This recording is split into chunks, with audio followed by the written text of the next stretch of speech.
আমি খুব বাজে, জঘন্য, আমি খুব কালো। আমাকে দেখে কি তোমাদের মায়া হয় না?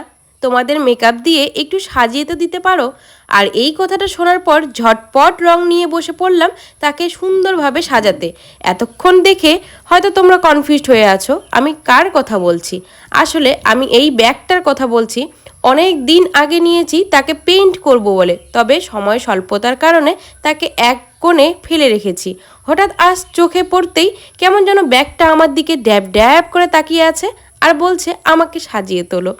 এবার আসি আমাদের মূল কথায়। আমি ভেবেছিলাম জেসো দিয়ে একটা কোট লাগাবো, তবে জেসো যেহেতু শেষ, হোয়াইট কালার দিয়ে লাগানোর চেষ্টা করছি। তবে অর্ধেক হোয়াইট আমার শেষের দিকে, তাই পাকামি করে আমি একটু ব্লু ইয়েলো ইউজ করে হোয়াইট কালার দিয়ে আমি একটা বেস টোন ক্রিয়েট করার চেষ্টা করেছি।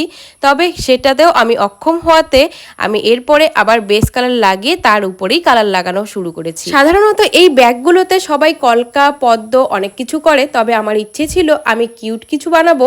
আর আমি যেহেতু পেন্টিং করতে ভালোবাসি সেহেতু একটা ব্রাশ আর প্যালেট রাখতেই হবে, যেই প্যালেটে অনেক কালার থাকবে। পেন্টিংটা ফিনিশ হওয়ার আগেই আমার দাদা দুম করে এসে বলছে, এত সুন্দর এঁকেছিস, বাহ, এতদিনই একটা ভালো ড্রয়িং করেছিস যেটাতে দেখতে ঠিক তোর মতো লাগছে। পেন্টিং ব্রাশ আর প্যালেট নিয়ে বসলে বিশ্বাস কর একদম হুবাহু এরকম লাগে দেখতে। আহা, কি আর বলবো এই ছেলেটাকে। যাই হোক, ভার্নিশের একটা কোট দিয়েছি যাতে ফাঙ্গাস না ধরে। আর তোমরা জানিও এই কিউট ড্রয়িংটা ভালো লেগেছে নাকি কলকা করলে ভালো লাগতো। তো দেখা হবে নেক্সট কোনো ভিডিওয়ে। Bye bye.